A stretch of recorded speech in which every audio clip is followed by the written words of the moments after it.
یہ سارا جو ایک نظم چل رہا ہے.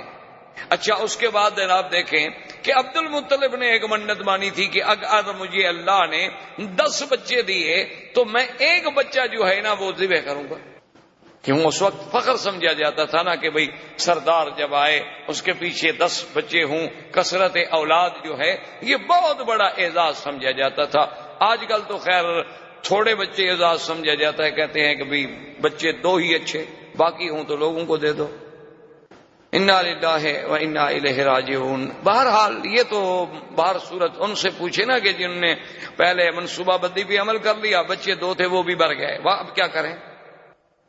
اللہ کے نظام کو جب چھیڑو گے تو ذلت کے سوا کچھ نہیں ملے. باقی تم چاہو کہ ہم بچے کم کر لیں گے، فرعون بچوں کو گولیاں چلا کے نہیں کم کر سکا تو تم گولیاں کھلا کے کہاں روک سکتے ہو؟ جس نے پیدا ہونا ہے وہ تو ہوگا. فرعون نے بھی 70,000 بنو اسرائیل کو ذبح کیا لیکن موسیٰ پیدا ہو تو اس نے گولیاں مار کے بندے نہیں ختم کر سکا، تم گولیاں کھلا کے کیا بند کر سکو گے؟ بہرحال یہ عرب میں باعث فخر ہوتا تھا کہ اولاد ہو. آگے جا رہا ہے باپ، 10 بچے جناب جوان پیچھے آ رہے ہیں تو فخر والی بات ہے.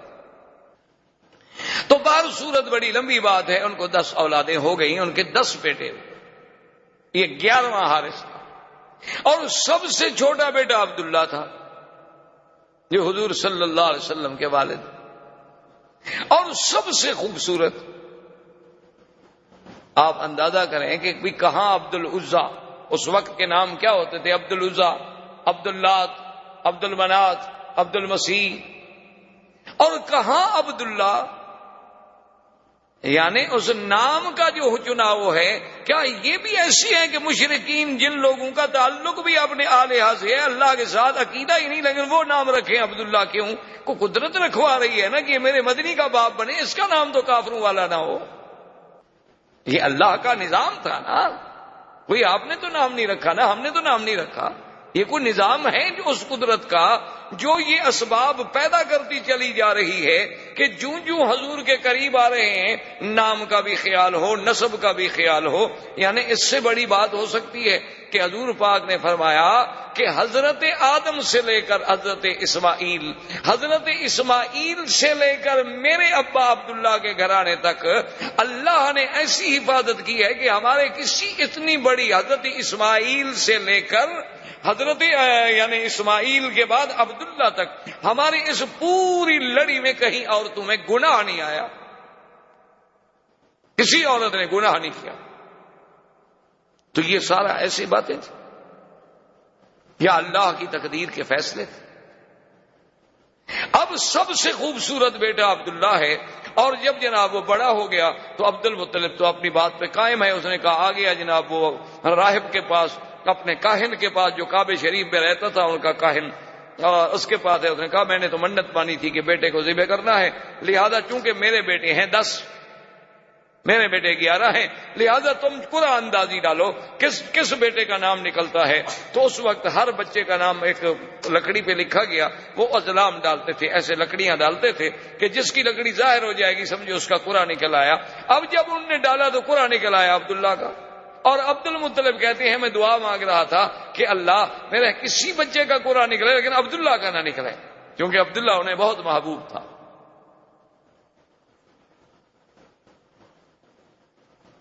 لیکن قرآن عبداللہ کا نکلا ہے. عبد المطلب نے کہا کہ بھی پھر ذرا ڈالو، پھر قرآن اندازی کی گئی، پھر قرآن عبداللہ کا نکلا ہے. عبد المطلب نے کہا پھر قرآن ڈالو، پھر قرآن ڈالا تو پھر عبداللہ کا نکلا ہے. جب 3 دفعہ عبداللہ کا قرآن نکلا تو عبد المطلب نے کہا کہ بس اب تقدیر کا فیصلہ یہی ہے، میں اپنی منت کو پورا کروں گا. عبداللہ کو لے کر اصاف ان کا بت تھا، ایک کو صفا پہ رکھا ہوا تھا، ایک کو مروہ پہ رکھا ہوا تھا، اصاف اور نائلہ، کہ اس کے قدموں میں جا کے اپنے بیٹے کو ذبح کروں گا. وہ لے کے چلا، قریش کو پتہ چلا تو قریش کے سارے بڑے بڑے اکٹھے ہو گئے. انہوں نے کہا عبد المطلب یہ تم کیا کر، تم اپنے بیٹے کو ذبح کر رہے ہو؟ اس نے کہا میں تو مجبور ہوں، میں تو منت مانی ہے. اس نے کہا چاہے منت مانو، یہ کیا منت ہوئی کہ آدمی بیٹے کو ذبح کر دے؟ اس نے کہا کہ نہیں ایسے تو میں نہیں مانتا، چلو ایسا کرتے ہیں کہ پھر اسی کاہنہ کے پاس جاتے ہیں، وہ جو فیصلہ کرے. مشرکین مکہ کے یہ بڑے بڑے جو تھے سارے پھر کاہنہ کے پاس آئے، اسے حکایت سنائی گئی. اس نے کہا اچھا مجھے یہ بتاؤ اگر تم سے کوئی آدمی مر جائے تو اس کی دیت کتنی ہے؟ اس نے کہا 10 اونٹ. اس نے کہا اچھا ایسا کرو، ایک طرف رکھو 10 اونٹ اور ایک طرف رکھو عبداللہ کے نام. اگر قرآن نکل آئے اونٹوں کا تو اونٹ ذبح کر دو، عبداللہ کو چھوڑ، دیت ادا ہو گئی، تمہاری منت پوری ہو گئی. اور اگر نکل آئے قرآن عبداللہ کا تو پھر 10 اونٹ اور بڑھاؤ. تو عبد المطلب واپس آ گئے، پھر کعبے کے آ کے اس کاہن سے کہا. اب اس نے جناب پھر قرآن اندازی کی، ایک طرف 10 اونٹ ہیں، ایک طرف عبداللہ، پھر عبداللہ کا قرآن نکل آیا، پھر 20 ہو گئے، پھر عبداللہ کا قرآن نکل آیا، بڑھتے بڑھتے 100 اونٹ پر پہنچے تو اب جا کے اونٹوں کا قرآن نکلا. اسی لیے حضور نے فرمایا انا ابن الذبیحین، کہ میں 2 ذبیحوں کا بیٹا ہوں، کہ میرا ابا اسماعیل بھی ذبیح اللہ اور میرا حقیقی باپ جو ہے عبداللہ وہ بھی ذبیح. اور خدا کی شان ہے اللہ نے اسماعیل کو بھی ذبح ہونے سے بچا لیا، عبداللہ کو بھی ذبح ہونے سے بچا لیا، اور مقام ذبیح جو ہے وہ بھی مل گیا. تو یہ سارا نظم جو ہے یہ ایسا نہیں کہ خود بخود ہوتا چلا جائے، یہ معلوم ہوتا ہے کہ سرکار دو عالم صلی اللہ علیہ وسلم کا مقام ہی ایسا بلند تھا کہ یہ سارے انتظام قدرت کی طرف سے ہوتے چلے آئے.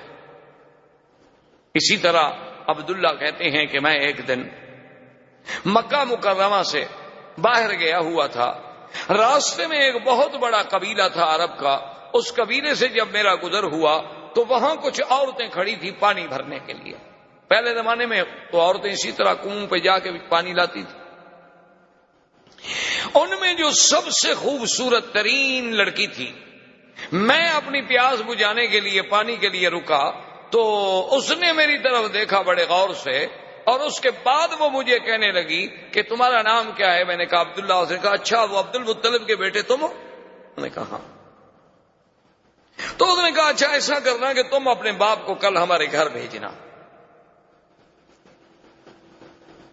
عبداللہ سمجھ گئے کہ بھئی وہ میرے ساتھ شادی کرنا چاہتی ہے، ورنہ میرے باپ کو گھر بلانے کا ایک لڑکی سے کیا تعلق ہے جس کو ہم نہیں جانتے، صرف ہم جانتے ہیں کہ فلاں قبیلے کی لڑکی، اس سے کیا ضرورت پڑی ہے کہ وہ کہے کہ اپنے باپ کو بھیجنا. کہتے ہیں میں نے آ کے عبد المطلب سے بات کی کہ ایسے میں سفر پہ آیا، فلاں قبیلے میں رکا، پانی پیا، فلاں لڑکی تھی، اس نے مجھے یوں کہا. تو اس نے کہا کہ عبداللہ تم تو بڑے خوش نصیب ہو. میں نے کہا جی کیسے؟ انہوں نے کہا تم اتنے خوش نصیب ہو کہ اس لڑکی کے لیے تو بڑے بڑے سردار ٹکریں مار چکے ہیں، وہ لڑکی کسی کو قبول ہی نہیں کرتی اللہ کی بندی، اور تم عجیب آدمی ہو کہ تمہیں وہ کہہ رہی ہے کہ اپنے باپ کو خود بھیجو اور خود بلا رہی ہے. تو تمہاری تو قسمت کے کیا کہنے ہیں، تمہیں تو قطعی دیر نہ کرو، جس وقت کہو میں چلنے کے لیے تیار ہوں. لیکن عبداللہ کہتے ہیں اتفاق کی بات ہے کہ مجھے 1-2 دن لگ گئے، اور اپنی مشغولیات کی بنا پر اس کے بعد جو ہے ہم وہاں گئے اس کے قبیلے کے پاس. انہوں نے ہمیں بٹھایا گھر میں، بڑے احترام سے بڑا اکرام کیا، بڑا ہمارا اعزاز کیا. اور اس کے بعد جب ہم نے اس کے باپ سے بات چھیڑی تو اس نے کہا مجھے افسوس ہے، میں انتہائی افسوس سے کہتا ہوں کہ میری لڑکی نے انکار کر دیا ہے، وہ عبداللہ سے شادی کرنا نہیں چاہتی. تو اب ہم بھی عرب تھے، قریش تھے، ہم نے کہا ہمارے لیے بہت بڑی توہین ہے کہ بھئی ہمیں تم نے خود بلایا ہے، آپ کی بچی نے ہی تو کہا تھا اور ہم حاضر ہوئے ہیں. تو اس بچی نے اندر سے آ کے کہا کہ عبداللہ میں جس بنا پر تم سے شادی کرنا چاہتی تھی، معلوم ہوتا ہے کہ تمہاری پہلے بھی کوئی بیوی ہے. میں نے کہا ہاں میری شادی ہے آمنہ سے. اور اس نے کہا کہ تمہاری پیشانی میں ایک نور تھا، ایک چمک تھی، میں چاہتی تھی کہ وہ اللہ میرے بطن میں لائے گا، لیکن کسی اور عورت کے نصیب میں بات تھی. اب وہ چمک تمہارے چہرے میں رہی نہیں، تو اب میں کیوں شادی کروں. تو ایک عرب لڑکی کا عبداللہ کا پیشانی دیکھ کر وہاں سے ایک چمک کو محسوس کر لینا، یہ کوئی ایسی بات تو نہیں تھی. اچھا پھر دیکھیں کہ نسبت کا کیا عالم ہوا کہ عبداللہ کی شادی کہاں ہوئی؟ آمنہ سے، آمنہ بنت وہب بن عبد مناف. پھر ان کا خاندان بھی جا کے کہاں ملے گا؟ ولد اسماعیل میں. اور بی بی آمنہ کے ماں باپ جو تھے سارے مدینہ منورہ کے رہنے والے، حضور کے اخوال جتنے ہیں وہ تو سب مدینہ منورہ کے، یعنی مولد کا انتظام یہاں ہو رہا ہے تو مدینے بھی انتظام کیا جا رہا ہے. یعنی آپ حیران ہیں، آپ تصور کریں کہ بھئی یہاں مولد کا انتظام کی ولادت تو مکے میں ہوگی لیکن ہجرت تو مدینے ہونی ہے نا، تو والدہ کا خاندان جو ہے اس کا تعلق مدینے سے ہے۔ اور آپ دیکھیں کہ حضرت حسان جو شاعر رسول اللہ صلی اللہ علیہ وسلم، یہ وہ انسان ہے حضرت حسان کہ جس کو اللہ کے نبی مسجد الحرام میں اور منبر پہ کھڑا کر کے کہتے تھے کہ حسان تم کافروں کو جواب دو۔ جب وہ کھڑے ہوتے جواب دینے کے لیے تو حضور دعا فرماتے کہ اللہم ایدہ بروح القدس، کہ یا اللہ جبریل کے ذریعے حسان کے دل میں مضامین ڈال دے۔ یہ وہ شان والا آدمی، وہ کہتے ہیں کہ میری عمر 7 سال تھی، اسی لیے وہ 7 سال جو ہے عمر کے اعتبار سے حضور صلی اللہ علیہ وسلم سے پہلے پیدا ہوئے۔ کہتے ہیں میری عمر 7 سال تھی، میں اس وقت مدینہ منورہ میں تھا کہ وہاں ایک بہت بڑا کاہن تھا، ایک بہت بڑا کافروں کا مانا ہوا کاہن تھا، تو وہ بڑے بے وقوفوں کی طرح اور پاگلوں کی طرح بھاگتا ہوا آیا اور کہنے لگا کہ لوگو عجیب بات ہے کہ ولد نبی ہذہ الامہ، اس امت کا نبی آج پیدا ہو گیا۔ وہ کہتے ہیں اس وقت میری عمر 7 سال، اور اسی طرح بے عین ہی حضور صلی اللہ علیہ وسلم سرکار دو عالم حبیب کبریا صلی اللہ علیہ وسلم کی پیدائش سے اسی رات صبح کو ایک بہت بڑا کاہن تھا جو پہاڑوں میں تھا اور سال ہا سال سے باہر نہیں آیا تھا۔ کیا دیکھتے ہیں مکے والے کہ وہ جناب اس کے بال بکھرے ہوئے ہیں، پریشان حال ہے، اور مکے کی گلیوں میں بھاگ رہا ہے دیوانوں کی طرح، اور پوچھتے ہیں حل ولدا المولود هذه اللیلہ، مکے والوں آج رات کوئی بچہ پیدا ہوا ہے؟ تو ایک آدمی نے آگے بڑھ کے بتایا کہ ہاں عبداللہ ابن عبد المطلب کے گھر میں بچہ پیدا ہوا ہے۔ کہنے لگا دلونی علی بیت مطلب کے گھر میں بچہ پیدا ہوا ہے۔ کہنے لگا دلونی علی بیتہ، مجھے اس کے گھر کا پتہ بتاؤ کہاں ہے۔ جلدی سے مجھے لے چلو۔ وہ آیا بھاگتا ہوا دیوانوں کی طرح، عبد المطلب آگے کھڑے ہیں، وہ تو دیکھ کے حیران ہو گئے کہ یہ وہ بندہ ہے جو سالوں سے کبھی غار سے نہیں نکلا، یہ آج کیسے نکلا ہے؟ تو نے کہا کہ جی آپ کے اس نے کہا عبد المطلب زیادہ باتیں کرنے کا میرے پاس وقت نہیں ہے، تمہارے گھر میں بچہ پیدا ہوا ہے تو مہربانی کر کے مجھے ایک نظر اس بچے پر نظر ڈالنے دو، مجھے دکھلا دو۔ عبد المطلب نے کہا آرام فرمائے ابھی لاتا ہوں، میرے پاس نہیں، میرے بیٹے عبداللہ کے گھر میں پیدا ہوا ہے، اور عبداللہ میرا بیٹا جو ہے وہ تو فوت ہو چکا۔ تو عبد المطلب جلدی سے گئے اور حضور صلی اللہ علیہ وسلم کو اٹھا کے لائے۔ جب اٹھا کے لائے اور اس کی نظر پڑی آپ کے چہرے پر، فخر مغشیا، تاریخ کہتی ہے، کتابیں کہتے ہیں، حدیث میں بھی موجود ہے کہ وہ بے ہوش ہو کے گر گیا، اور جب ہوش آیا تو کہتا ہے ولد نبی ہذہ الامہ، ولد نبی ہذہ الامہ، کہ لوگوں اس امت کا نبی پیدا ہو گیا۔ اور انتقلت النبوۃ من ولد اسرائیل، انتقلت النبوۃ من ولد اسرائیل، کہ بنو اسرائیل سے آج نبوت چلی گئی، بنو اسرائیل سے نبوت چلی گئی۔ یہ کہتے ہوئے دیوانوں کی طرح واپس بھاگا اور اپنے پہاڑوں پہ چلا گیا۔ یعنی ایک ایک پہلو پہ نظر ڈالیں، حضور صلی اللہ علیہ وآلہ آلہ وصحبہ وسلم تسلیما کثیرا کثیرا کی شان پہ نظر ڈالیں کہ آدمی کو حیرت ہوتی ہے کہ کس پہلو سے کہ سارے انتظامات، یعنی ولادت سے قبل بادشاہوں کے گھروں میں تصویریں ہیں، اور حضور صلی اللہ علیہ وسلم کی ولادت پر یعنی آپ حیران ہوں گے کہ زمین تو زمین ہے، آسمانوں پہ پہرے لگ گئے۔ حضرت عبداللہ ابن عمر فرماتے ہیں کہ ایک دن میرے ابا بیٹھے تھے، حضور کی بعثت ہو گئی تھی، ایک آدمی گزرا تو حضرت عمر نے فرمایا کہ معلوم ہوتا ہے کہ یا تو یہ کاہن ہے یا پہلے کسی زمانے میں کاہن تھا، اس کو بلا کے لیا۔ اس کو بلایا گیا تو آپ نے کہا کہ تم کاہن؟ تو نے کہا ہاں میں پہلے کاہن تھا لیکن اب تو الحمدللہ اللہ نے مجھے ہدایت کر دی۔ تو آپ نے فرمایا کہ تم مجھے کوئی اپنی پہلے دور کی عجیب بات کوئی سناؤ۔ اس نے کہا میرے پاس جنوں کا آنا جانا رہتا تھا، ایک دن میں نے دیکھا وہ جن میرے پاس آتا ہے تو بڑا پریشان ہے. میں نے کہا کہ کیا ہو گیا؟ اس نے کہا تمہیں پتہ نہیں ہے کہ آج تو ہمارے کھانے نہیں پکے، آج تو ہماری چارپائیاں الٹی ہو گئیں، آج تو ہمارے گھروں میں جو دیگچیاں ہیں وہ ہم نے پھینک ڈالی ہیں. میں نے کہا کیوں، بات کیا؟ اس نے کہا تمہیں پتہ نہیں کہ ایک نبی اس امت کا پیدا ہو گیا. تو جنوں میں شور ہے، آسمانوں میں شور ہے. تو اس لیے کسی شاعر نے کیا خوب کہا تھا کہ گر ارض و سما کی محفل میں لولا کے لما کا شور نہ ہو، یہ رنگ نہ ہو گلزاروں میں، یہ نور نہ ہو سیاروں. یہ اللہ تبارک و تعالیٰ کا نظام تھا کہ اس نبی عربی کے آنے کے لیے زمینوں پر، آسمانوں میں، شاہوں میں، سلاطین میں، ہر مقام پہ ایک اہتمام کا. جس پہلو سے بھی آپ نظر ڈالیں گے آپ کو حضور کی سیرت کا ہر پہلو ایک عظیم اور نرالا نظر آئے گا، جو مقام اللہ نے پھر اور کسی پیغمبر کو عطا نہیں فرمایا. اچھا، اسی طرح آپ دوسری بات پہ غور کریں کہ جب حضور صلی اللہ علیہ وسلم کی بعثت کا زمانہ آیا تو آسمانوں پہ پہرے شدید ہو گئے.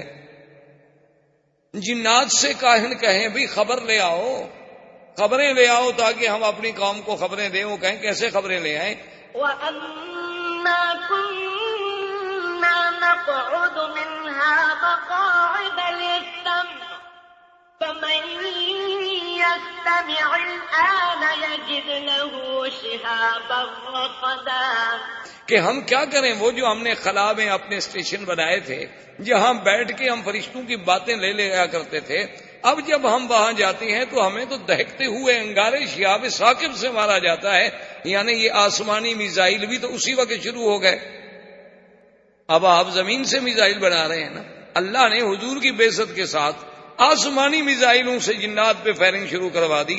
درس دیا امت مسلمہ کو کہ یہ نبوت عالمگیر ہے، اس کی ابتدا میں تحفظ کے لیے یہ چیزیں ضروری ہیں تو اس کے بقا کے لیے بھی یہ چیزیں ضروری ہیں.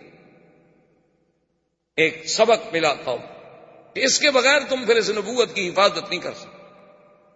اگر تم نے اس نبوت کی حفاظت کرنا ہے تو پھر تمہیں ایسی ایسی ایجادات کو حاصل کرنا ہوگا. اچھا جی، وہ ایجادات آپ کو کیسے ملیں گی؟ آپ کو یہ تو کہا جا سکتا تھا نا کہ بھی علم حاصل کرو، چاہے مکے سے حاصل کرو، علم حاصل کرو مدینے سے حاصل کرو. یہ کیوں کہا گیا اطلب العلم ولو بالسین، کہ علم حاصل کرنا ہو چاہے چین جانا پڑے؟ تو اس زمانے میں چین کا نام لینے کی کیا ضرورت ہے کہ اطلب العلم ولو بالسین. اچھا، اس کے بعد جب یہ آیت اتری وآخرین منہم لما یلحقوا بہم، کہ ایسی لوگ بھی آئیں گے جو ابھی آپ کے پاس نہیں آئے ہیں، تو صحابہ نے پوچھا حضور وہ کون لوگ ہوں گے؟ تو حضور نے سلمان فارسی پہ ہاتھ رکھا، فرمایا اس کے قبیلے کے لوگ ہوں گے. لو کان العلم بالسریا لینالہ رجل من فارس، اگر علم کہکشاں سریا پر بھی ہوگا تو فارس کی کوئی اولاد جو ہے وہاں جا کر بھی علم کو حاصل کرے گی. اچھا، ایک جگہ لفظ ہے لو کان الدین بالسریا لینالہ رجال من فارس، کہ اگر دین وہاں تک ہوگا تو ان فارس میں سے کوئی پیدا ہوگا. معنی یہ ہے کہ عجم سے کوئی پیدا ہوگا. فارس عجمی ہے نا عرب کے مقابلے، فارس جو ہے وہ عجم ہے نا عرب کے مقابلے پہ. فارس میں سے آپ کوئی ملک لے لیں، آپ یعنی ماورا نار سارا چلے جائیں، وہ سب فارس کہلائے گا. تو ایک عرب تھے، فارس تھے، روم تھے، تو فارس عجم میں آئے گا.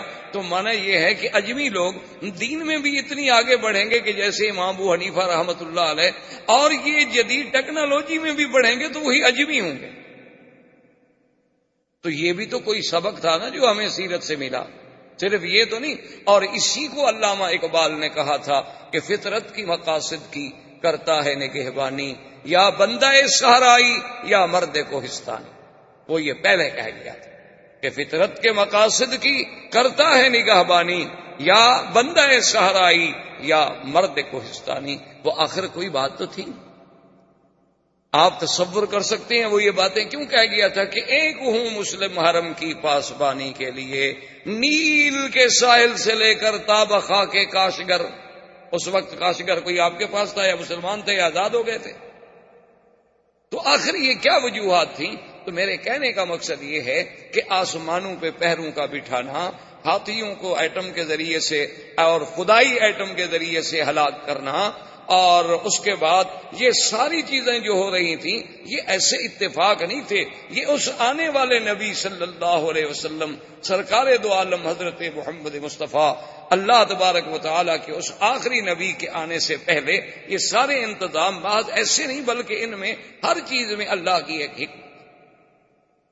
اب دیکھیں کہ حضور صلی اللہ علیہ وسلم کے لیے اللہ نے خاندان کیسا منتخب کیا، باعتبار نسب کے سب سے اعلیٰ کہ ولد اسماعیل ذریت ابراہیم، ذریت ابراہیم میں، اور پھر دیکھیں ابراہیم علیہ السلام کے دو بیٹے، ایک اسماعیل علیہ السلام اور ایک اسحاق علیہ السلام، اسحاق علیہ السلام سے پھر یعقوب علیہ السلام، یعقوب علیہ السلام سے پھر یوسف علیہ السلام، یعنی بنو اسرائیل میں جتنے نبی گزرے ہیں ہزاروں انبیاء سب یعقوب علیہ السلام کی اولاد ہیں، اور یعقوب علیہ السلام اولاد ہیں سیدنا اسحاق علیہ السلام، اسحاق علیہ السلام بیٹے ہیں سیدنا ابراہیم علیہ السلام کی، یعنی ایک بیٹے سے تو اللہ نے ہزاروں نبی بھیجے۔ اب جب دوسرے بیٹے کی باری آئی سیدنا اسماعیل کی تو ان میں ایک نبی پیدا کیا محمد الرسول صلی اللہ علیہ وآلہ آلہ واصحابہ وسلم تسلیما کثیرا کثیرا، کہ اس ہزاروں نبیوں سے بھی وہ شان میں سبقت لے گئے، یعنی حضرت اسماعیل کے بلد میں تو صرف ایک نبی، حالانکہ وہ بھی تو ابراہیم علیہ السلام کے بیٹے ہیں، اچھا وہ بنائے کعبہ میں باپ کے شریک ہیں، اور وہ اسماعیل علیہ السلام جو ذبیح اللہ بھی ہیں ان کی نسل میں تو صرف ایک نبی رکھا گیا، کیونکہ اللہ تبارک و تعالیٰ کی، جیسے علماء نے لکھا ہے نا، ایک عالم نے بڑی عجیب بات کہی، اس نے کہا کہ اللہ اپنی وحدانیت میں لا شریک ہے تو ہمارا نبی بھی اپنی نبوت میں لا شریک، یعنی جیسے اس کی وحدانیت میں اس کا کوئی شریک نہیں، حضور کی بھی نبوت میں کوئی شریک نہیں، یہاں بھی اللہ نے پسند نہیں فرمایا کہ کوئی اور بھی اس کی اولاد میں نبی ہو، یہاں بھی اللہ نے میرے مدنی کو اکیلا رکھا کہ صرف ایک نبی پیدا ہو جو محمد مصطفیٰ صلی اللہ علیہ وسلم۔ اور پھر اعلیٰ نسب ایسا کہ اللہ تبارک و تعالی نے حضور خود فرماتے ہیں کہ ان اللہ نظر الی اہل الارض، اللہ نے پوری زمین والوں پہ نظر ڈالی، اور ان میں سے ولد اسماعیل، ولد اسماعیل میں سے کنانا، کنانا میں سے قریش، قریش میں سے بنو ہاشم، اور بنو ہاشم میں سے مجھے چن لیا، یعنی اللہ نے نسب دیکھیں کیسے نسب صاف کیا کہ ساری دنیا میں سے ولد اسماعیل کو منتخب، اور پھر بنو کنانا، اس کے بعد ان میں سے پھر قریش کو چنا گیا، قریش میں سے بھی پھر قریش کے بھی تو بہت بڑا قبیلہ تھا نا، آگے کئی بطن تھے، کئی شاخیں تھیں، کئی ان کی آگے فرو تھیں، ان میں سے اللہ نے بنو ہاشم کو چنا، اور بنو ہاشم کے گھرانے میں سے اللہ نے عبداللہ کو چنا، اور عبداللہ کے گھر میں اللہ نے محمد الرسول اللہ صلی اللہ علیہ وآلہ آلہ وصحبہ وسلم تسلیما کثیرا کثیرا کو چنا، یعنی آپ اندازہ فرمائیں یہ سارا ایسے تو نہیں۔ اور پھر یہ دیکھیں کہ جب قریش کا خاندان، یہ لوگ اپنے شرف کے لیے، یعنی اتنے لوگ تھے کہ آج کل تو لوگ پیسوں کے لیے لڑتے ہیں، آج کل تو لوگ پیسوں کے لیے لڑتے ہیں، عورت کے لیے لڑتے ہیں، زر کے لیے لڑتے ہیں، زمین کے لیے لڑتے ہیں، لیکن یہ خاندان جو ہے اس کا کمال دیکھیں، یہ اپنے شرف کے لیے لڑتے تھے کہ یہ ہماری عزت کا مسئلہ ہے۔ ان کی جتنی لڑائیاں آپ دیکھیں گے شرف کی تھی، اب دیکھیں کعبۃ اللہ بن گیا، حجر اسود پہ لڑائی ہو گئی تو اس کا مقصد کیا تھا؟ حجر اسود پہ لڑائی ہو گئی، اور لڑائی کا بھی یہ عالم تھا کہ باقاعدہ خون کے پیالے بھر کے ہاتھ ڈبوئے گئے، خون کے پیالے بھر کے رکھے گئے، قریش کے سرداروں نے اس میں ہاتھ ڈالے، ہاتھ ڈال کے پھر ایک دوسرے سے ہاتھ ملائے کہ ہم خون دے دیں گے، اپنا آخری قطرہ تک بہا دیں گے، لیکن حجر اسود ہم رکھیں گے تاکہ قیامت تک یہ شرف ہمیں ملے کہ فلاں قبیلے نے حجر اسود رکھا تھا، فلاں آدمی نے حجر اسود رکھا تھا اللہ کے کعبے میں، سب لڑنے مرنے پہ تیار ہو گئے۔ لڑائی کس بات کی تھی؟ شرف، یہ شرف ہمیں ملا۔ اسی طرح آپ دیکھیں کہ بنو قصی ابن، ان میں سے جب بنو عبد الدار آئے، ان کا پھر لڑائی یہ ہو گئی کہ جناب یہ کعبۃ اللہ کا رفادہ، کعبۃ اللہ کا حجابہ، کعبۃ اللہ کا سقایا، یہ زمزم کا پلانا، کعبۃ اللہ کی چابی، کعبۃ اللہ کا انتظام، حاجیوں کی خدمت، یہ شرف ہے، یہ تو ہمیں ملے اور کسی کو ہم نہیں دیتے۔ یعنی اتنے اعلی خاندان کہ جو اپنے شرف کے لیے لڑتے رہے، اپنے شرف کے لیے مرتے رہے کہ صرف ہمارا نام جو ہے، ہمارا شرف جو ہے وہ اونچا رہے۔ یعنی اپنی عزت کا اتنا خیال تھا کہ آپ حیران ہوں گے کہ ابو سفیان جو حضور کے چچا ہیں وہ اتنے بڑے حضور صلی اللہ علیہ وسلم کے مخالف تھے کہ جنگ بدر بھی اسی سبب سے ہوئی تھی کہ ابو سفیان قافلہ لا رہے تھے، اور پھر احد کی جنگ کا اصل قائد جو ہے وہ ابو سفیان تھا، یعنی حضور سے جنگ لڑنے کے لیے مکے سے مدینہ پہنچا، اتنی عداوت رکھنے والا آدمی۔ لیکن جب حضور کی شادی ام حبیبہ سے ہو گئی رضی اللہ تعالی عنہا، جو ابو سفیان کی بیٹی تھی، وہ مسلمان ہو گئی تھی، اپنے شوہر کے ساتھ حبشہ چلی گئی، وہاں اس کے بعد جب بیوہ ہوئیں اور اس کے بعد وہاں سے فارغ ہوئیں تو پھر ان کا نکاح حضور سے ہوا، جو نجاشی بادشاہ نے کیا، حق المہر بھی نجاشی بادشاہ نے ادا کی۔ تو جب ام حبیبہ حضور کی بیوی بن گئیں اور ابو سفیان کو پتہ چلا تو اس نے کہا بات یہ ہے کہ ھذا فحل لا یجدع انفہ، کہ اب محمد مدنی کی ناک کو نیچے نہیں کیا جا سکتا۔ اب ان کو اتنا بڑا شرف مل گیا ہے کہ ابو سفیان کی بیٹی اس کے گھر میں ہے، تو جب میری بیٹی کا وہ شوہر ہو اب اس کا ناک نیچے کون کر سکتا؟ اب تو اتنے بڑے سردار کی بیٹی اس کے گھر میں چلی گئی، یعنی اپنے شرف پہ مر مٹنے والی قوم۔ اور پھر جناب آپ دیکھیں کہ عبد المطلب کے بھی اس بیٹے کے گھر میں حضور پیدا ہوتے ہیں جس کا نام عبداللہ ہو، یعنی آپ اندازہ فرمائیں۔ اسی لیے آپ دیکھیں نا جی کہ لفظ، حالانکہ اس زمانے میں تو عام نام ہوتے تھے، عبداللہ، عبد العزیٰ، عبد المنات، فلاں بتوں کے نام پر نام رکھے جاتے تھے، لیکن اس نام کا انتخاب بھی تو کوئی قدرت کی طرف سے ہو رہا تھا نا، کہ میرے مدنی کے نام کے ساتھ ان کے کسی نسب میں کوئی ایسا نام بھی نہ آئے نا جس میں شرک کی بو آتی ہو۔ اللہ تبارک و تعالیٰ کی حکمت۔ یہ سارے اہتمامات کے بعد اب دیکھیں کہ آپ کی والدہ، پھر اس کا نسب جو ہے، چونکہ حضور کا مولد کیا تھا مکہ، اور حضور کا مہجر کیا ہے، مقام ہجرت کیا ہے، طیبہ اور مدینہ، تو بی بی صاحبہ بی بی آمنہ جو ہے ان کا گھر جو ہے مدینہ میں ہے۔ اچھا، آگے جا کے نسب جو ہے وہ عبد مناف میں حضور سے مل جاتا ہے۔ حضور صلی اللہ علیہ وسلم کا نسب آپ دیکھیں گے، محمد ابن عبداللہ ابن عبد المطلب، ہاشم ابن عبد مناف، قصی ابن کلاب، یہ عبد مناف میں جا کے آمنہ بنت وہب، آگے عبد مناف، پھر جا کے حضور صلی اللہ علیہ وسلم نے نسب مل گیا۔